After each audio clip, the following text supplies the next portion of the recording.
Hey guys, Kiwi here. Today I wanted to give my opinions on Glenn's final words in The Walking Dead and the true meanings behind them.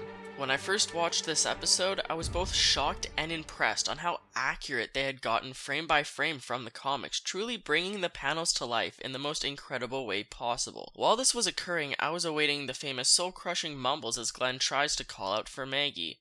And they switched it up a bit. Instead of just mumbling Maggie's word to her, he also tells her that he'll find her. I originally assumed he was trying to put together the words I love you or something along those lines, but he actually says I'll find you.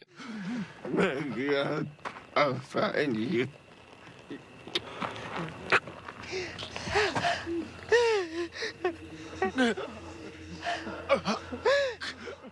There's an incredible world of possibilities that could have created these final words, as getting bashed on the head like that can cause some obvious damage. On one hand, he could have been completely coherent, or at least mostly, attempting to say something smooth and romantic, such as I'll find you, meaning I'll find you in the next life, implying that he'll protect her even when he's gone, since he knows he's about to die, like Abraham. Although that is a possibility and definitely one way to take it, I can't help but think that Glenn was completely gone after that first hit.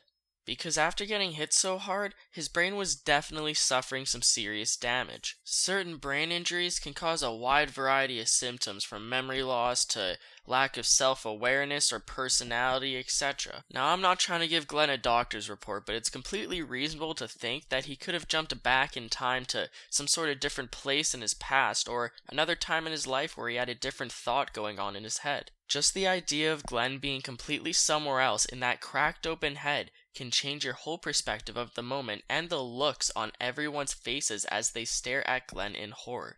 Even though he's still alive and suffering, kneeling before Negan, his head doesn't know what to think around him, trying to grasp onto reality or any memories that can still be remembered. Some pretty crazy things can apparently flash between your eyes before death, from your brain not being able to process things and, dying, and I think that for Glenn to have such a burning love for Maggie, he'd always be thinking of her until the end no matter what. At this point, he may not know when or how he's dying, but in the end he's always worried for Maggie, what may happen to her, and what this means to her. I think that Glenn's worst fear of dying is the sole fact that he can't help protect Maggie anymore.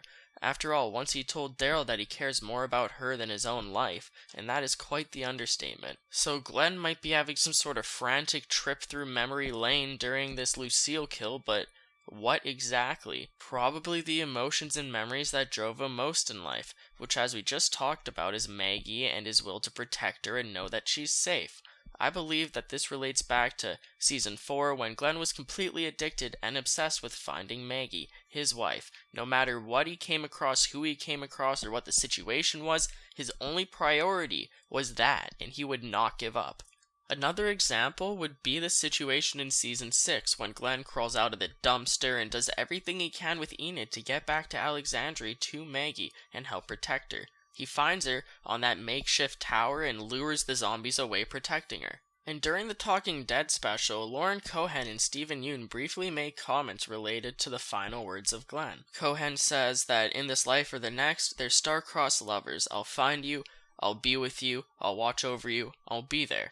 Stephen also said, when questioned about Glenn's death, he dies in such a Glenn way, still not thinking about himself. It's important he puts those final words out as a way of saying, look out for one another. Now, I've seen at least half a dozen, quote, news websites post the same damn copied and pasted article of their two quotes. All of these websites do the same damn thing. One of them makes some sort of half-assed article, and all that they do is completely copy the quote or even the same paragraph and repost it. And it's not even like they're elaborating on anything, right? They're just copy, paste, and done. When Steven was talking about Glenn's death, he was actually mentioning something that his wife had told him that he wanted to reinstate for everybody. And I wish that these websites would at least add more context to the source material. Soapbox over. I don't disagree with what the actors have to say exactly. I just think that there's also more to it than that. But that's the beauty of this, though, and I think that's why they chose these exact words. It can be interpreted in many different ways from many different angles, and I'm glad that they continued putting small noticeable details in like that. If you guys have enjoyed anything I've said today, feel free to leave a like on the video along with some opinions down in the comments section. If you haven't seen my Season 7 premiere reactions or my 702 predictions, be sure to check those out along with the channel for more Walking Dead reviews, recaps, and theories. Thank you guys so much for watching, and until next time, I'll talk to you guys later. Peace out.